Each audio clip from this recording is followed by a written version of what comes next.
ခုလိုမိုးရသည်မှာနော်ကလေးတွေအနေနဲ့ဘာယောဂတွေအဖြစ်များတယ်လဲအဲ့ဒီယောဂတွေဖြစ်လာပြီဆိုလို့ရှိရင်ဘာတွေလုပ်လို့ရတယ်လဲဆိုတာကိုကျွန်တော်ကဒီဗီဒီယိုလေးမှာပြပြပေးသွားမှာဖြစ်ပါတယ်အဲ့တော့ကျွန်တော်ရဲ့ဗီဒီယိုလေးကိုအဆုံးထိကြည့်ပေးပါအားလုံးပဲမင်္ဂလာပါကျွန်တော်ကဒေါက်တာတီပါကျွန်တော်တို့ရဲ့ allaboutmedicine မြန်မာ YouTube channel နဲ့ allaboutmedicine Facebook page ကနေပြီးတော့ကြိုဆိုလိုက်ပါတယ်Yuba health consultant page ကပရိသတ်တွေအားလုံးလည်းမင်္ဂလာပါ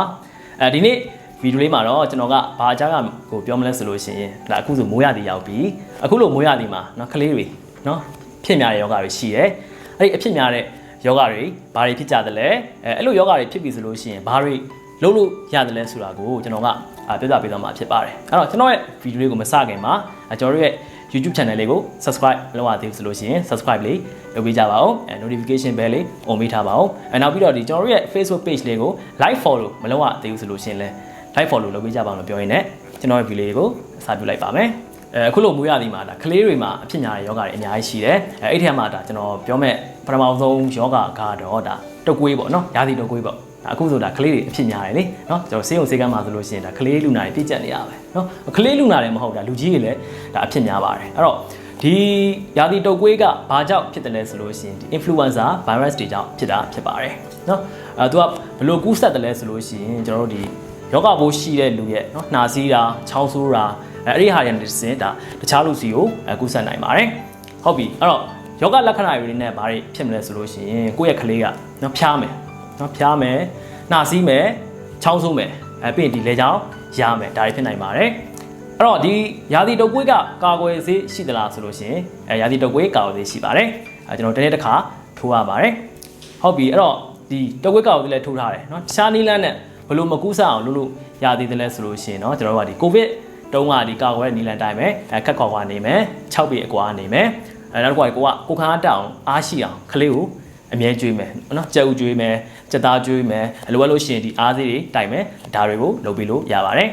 ်ဟုတ်ကဲ့ဒီနောက်တစ်ခုကကြတော့ဒီသွေးလွန်တုပ်ကွေးယောဂပဲဖြစ်ပါတယ်သွေးလွန်တုပ်ကွေးယောဂကအခုလိုမိုးရင်းမှာဖြစ်များပါတယ်မိုးရင်းပဲဖြစ်တာလားဆိုတော့မိုးရင်းတစ်ခုလည်းဖြစ်တာတော့မဟုတ်ဘူးသွေးလွန်တုပ်ကွေးကတစ်နှစ်ပတ်လုံးဖြစ်တဲ့ယောဂဖြစ်ပါတယ်ဒါပေမဲ့မိုးရင်းမှာတော့ပို့ပြီးတော့အဖြစ်များပါတယ်ဘာဖြစ်လို့လဲဆိုတော့ဒီမိုးရင်းမှာခြင်တွေကပို့ပြီးတော့ပေါက်သွားလို့ဖြစ်ပါတယ်အဲ့တော့အခုလိုအချိန်မှာအခုလိုမိုးရင်းမှာကလေးတယောက်ဖျားပြီဆိုလို့ရှိရင်ဒါကလေးမိဘအနေနဲ့မပေါ်စားသင့်ပါဘူးအဲ့ဒီဖျားတဲ့ဟာဒီသွေးလွန်တုပ်ကွေးဖြစ်နေနိုင်ပါတယ်အဲ့တော့သွေးလွန်တုပ်ကွေးမှာအဓိကဒုက္ခပေးတာကဒီသွေးလန့်ပြီးတော့နော်သွေးလန့်ပြီးတော့ကလေးကသွေးပေါင်တွေကျသွားတာသွေးပေါင်တိုင်းလို့မရတာနော်ဒီလိုအခြေအနေတွေဖြစ်လာပြီဆိုလို့ရှိရင်ဒါ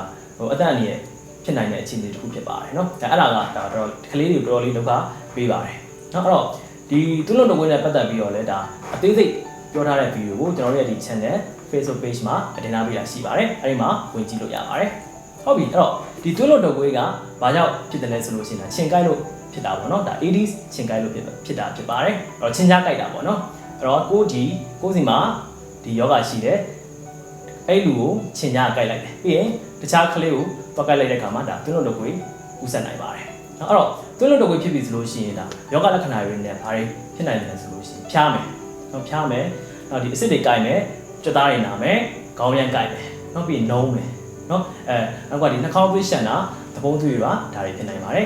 ဒီခုနကသွေးလန့်တဲ့အခြေအနေဖြစ်လာပြီဆိုလို့ရှိရင်တော့ကလေးကနှုံးနေမယ်မစားဘူးမလန်းဘူးစီးနေဝမယ်ဒီခြေဘက်လက်ဖြာတွေအေးမယ်နောက်ဆုံးဒီတတိတက်ပြီးတော့အသက်အန္တရာယ်ကြီးဖြစ်နိုင်ပါတယ်နော်အဲ့တော့သွေးလွန်တုပ်ကွေးကကာဝယ်ဆေးရှိသလားဆိုတော့ရှိတယ်ဒါပေမဲ့အရင်ရောမတွင်ကျယ်သေးဘူးအဲ့တော့ဒီကာဝယ်ဆေးနဲ့ပတ်သက်ပြီးတော့အသေးသေးကြည့်ကျင်တယ်ဆိုလို့ရှိရင်သိကျင်တယ်ဆိုလို့ရှိရင်ဒါကျွန်တော်ရဲ့ channel မှာခုနတင်ထားပြတာရှိပါတယ်အဲ့တော့ကိုကကာဝယ်ဆေးကမတွင်ကျယ်တဲ့အတွက်ကြောင့်ဘာတွေအဓိကထားပြီးတော့လုပ်ရမလဲဆိုလို့ရှိရင်ဒါချင်းနှိမ်နေတဲ့ဟာတွေကိုအဓိကထားပြီးတော့လုပ်ဖို့လိုပါတယ်အဲ့တော့ချင်းမကိုက်အောင်နေမယ်ရေတွေပွင့်နေရဆိုလို့ရှိရင်ဒါရေစီးလာကောင်းမွန်လုပ်မယ်နောက်ခြံအောင်ထောင်းမယ်နော်ပြီးလို့ရှိရင်ဒီကလေးတွေ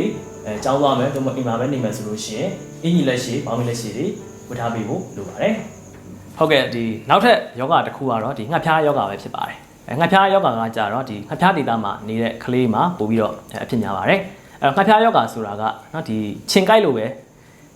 ဲဒါဖြစ်တဲ့ယောဂတစ်ခုဖြစ်ပါတယ်ကျွန်တော်သူများတွေပြောနေကြတယ်ငပြောသီးစားလို့နော်ဆန်းရည်တောက်လို့ဖြစ်တာမဟုတ်ပါဘူးခြင်ကိုက်လို့ဖြစ်တာပဲဖြစ်ပါတယ်အဲ့တော့ anopheles ခြင်ကိုက်လို့ဒါငှက်ဖျားယောဂဖြစ်ရခြင်းဖြစ်ပါတယ်အဲ့တော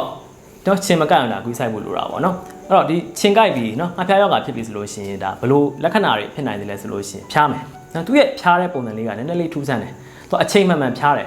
ဥပမာကိုယ့်ရဲ့ကလေးကအညာခဲမှတ်ဖျားတယ်ဆိုလို့ရှိရင်သူကနေခဲမှတ်ဆိုအကောင် ညာတိုင်းဖြားတယ်ဒါမဲ့ကျွန်တဲ့အချိန်နေကင်းပိုင်းနေမနက်ပိုင်းနေဆိုလို့ရှိရင်ပုံမှန်ကလေးတယောက်လိုပဲဆော့နိုင်တယ်ဒါမဲ့ညဆိုလို့ရှိရင်တော့ဒါနော်ဖြားတွေတက်မယ်နော်ချမ်းတော့ပြီးတော့ဖြားမယ်နော်ကိုယ်လက်တွေကိုက်မယ်ကြွသားတွေကိုက်မယ်အားနေမယ်ဒါတွေဖြစ်နိုင်တယ်ပေါ့နော်ဒီငှက်ဖြားယောဂါမှာအဆိုးဆုံးကဘာကြောက်ရတယ်လဲဆိုလို့ရှိရင်ဒီငှက်ဖြားပိုးနော်ငှက်ဖြားပိုးကအုံနောက်ထဲရောက်တာပဲဖြစ်ပါတယ်နော်အဲ့တော့ဒီကလေးမိဘတွေအနေနဲ့နော်ဒီငှက်ဖြားမဖြစ်အောင်ချင်မကိုက်အောင်ယူဆိုင်ဖို့လိုပါတယ်နော်ကျွန်တော်ထောင်ပြီးတော့အိပ်ပေးဖို့လိုပါတယ်နောက်တစ်ခုကဒီချင်းပေါက်ဖွားတဲ့နေရာတွေကိုရှင်းပေးဖို့လိုပါတယ်နောက်တစ်ခုကကြတော့ဒီနော်ကလေးတွေကြောင်းသွားမယ်သို့မဟုတ်အိမ်မှာနေမယ်ဆိုလို့ရှိရင်ဒီအညီလက်ရှိဘောင်းမီလက်ရှိတွေကိုဝတ်ထားပေးဖို့လိုပါတယ်အခုထပ်ပြောမဲ့ယောဂကကြတော့ဒါကာလာ1ယောဂပဲဖြစ်ပါတယ်နော်ကာလာ1ယောဂကအခုချိန်မှာဆိုလို့ရှိရင်တော့ဒါမဖြစ်တဲ့လောက်ရှားသွားပြီနော်အရင်တုန်းကကြတော့နော်မိုးတွေမှာအဖြစ်များတဲ့ယောဂတစ်ခုထဲမှာပါပါတယ်နော်တချို့တွေဆိုလို့ရှိရင်သိတယ်နော်ကာလာ1ယောဂဖြစ်ပြီးတော့နော်ဒီအစုလိုက်ပြုံလိုက်အတန်းအနေနဲ့ရှိတဲ့ယောဂတစ်ခုတည်းမှာပါပါတယ်เนาะအဲ့တော့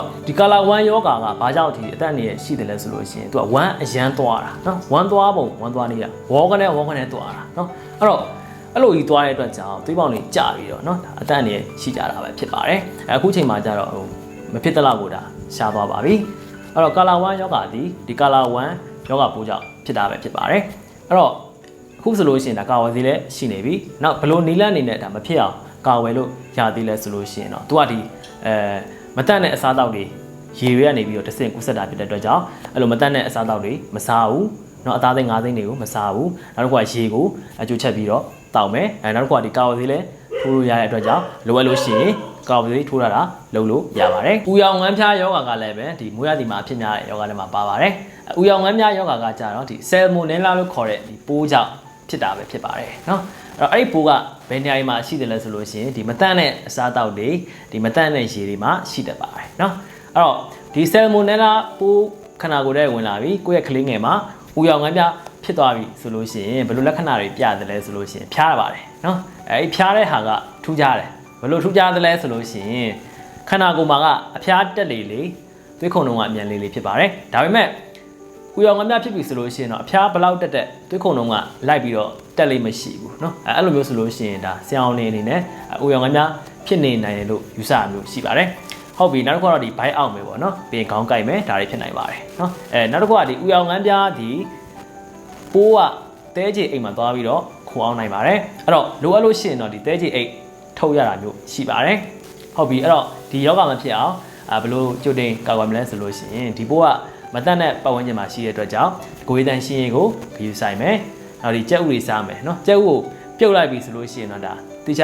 ကြက်အောင်ချက်လိုက်ပြီဆိုလို့ရှိရင်တော့ပြဿနာမရှိဘူးပေါ့ဗျာအဲ့လိုမဟုတ်ပဲနဲ့เนาะဒီအစိမ်းစားမယ်ဆိုလို့ရှိရင်ဒီကြက်ဥရဲ့အခွန်မှာဆယ်မိုနယ်လာပိုးရှိနေနိုင်ပါတယ်အားကြောင့်မလို့ဒီကြက်ဥအစိမ်းစားမယ်ဆိုလို့ရှိရင်စက်ပြားနဲ့เนาะတိကျပြအောင်ဆေးဖို့လိုပါတယ်နောက်တစ်ခုကဒီနွားနို့တောက်မယ်ဆိုလို့ရှိရင်နွားနို့ကိုတေချာကြက်အောင်ကြိုချက်ဖို့လိုပါတယ်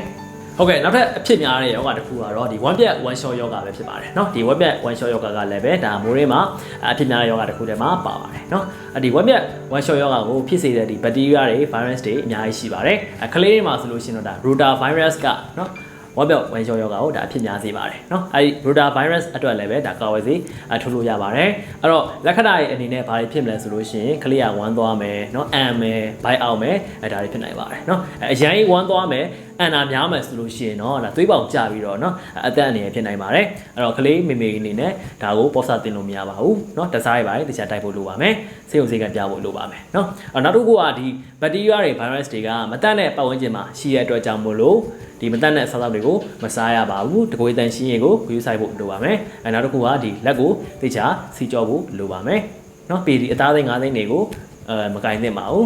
အသားငါးတွေကိုစားမှဆိုလို့ရှိရင်လည်းကြက်အောင်ချက်ပြီးတော့စားသင့်ပါတယ်ဟုတ်ကဲ့ပါဒီနောက်ဆုံးတစ်ခုကကြတော့ဒီမိုးရသည်မှာအဖြစ်များတဲ့ယောဂအနေနဲ့ဆိုလို့ရှိရင်တော့ဒီအသက်ရောင်အသက်ဝါ A ပဲဖြစ်ပါတယ်เนาะအသက်ရောင်အသက်ဝါ A ပိုးကလည်းပဲဒါမိုးရသည်မှာအဖြစ်များပါတယ်အဲ့တော့ကိုယ့်ရဲ့ကလေးကိုအသက်ရောင်အသက်ဝါ A ပိုးဝင်လာပြီဆိုလို့ရှိရင်သူက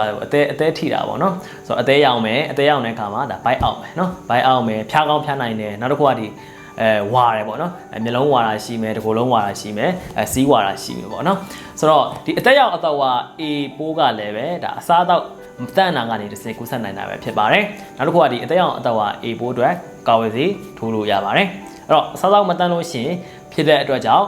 ကလေးတွေကိုဒါမတန်တဲ့အစားအသောက်တွေကိုမကျွေးဘူးလက်ကိုတခြားဆေးမယ်တကိုယ်တန်ရှင်းရေးကိုတခြားကူးဆိုင်ပေးဖို့လိုပါတယ်ဟုတ်ကဲ့ပါကျွန်တော်ရဲ့ဗီဒီယိုလေးကိုအဆုံးထိကြည့်ပြီးတဲ့အတွက်အားလုံးကိုကျေးဇူးတင်ပါတယ်ကျွန်တော်တို့ရဲ့ဒီ channel လေးကို subscribe မလုပ်ရသေးဘူးဆိုလို့ရှိရင်လည်း subscribe လေးလုပ်ပေးကြပါအောင် notification bell လေးနှိပ်ပေးခဲ့ကြပါအောင်ကျွန်တော်တို့ရဲ့ဒီ Facebook page လေးကို like follow မလုပ်ရသေးဘူးဆိုလို့ရှိရင်လည်း like follow လုပ်ပေးကြပါလို့ပြောရင်းနဲ့ကျွန်တော်ရဲ့ဒီဗီဒီယိုလေးကိုနေကုန်ချုပ်ပြရစေအားလုံးကိုကျေးဇူးတင်ပါတယ်နောက်ဗီဒီယိုလေးမှာကျွန်တော်တို့ပြန်တွေ့ကြမယ်နော်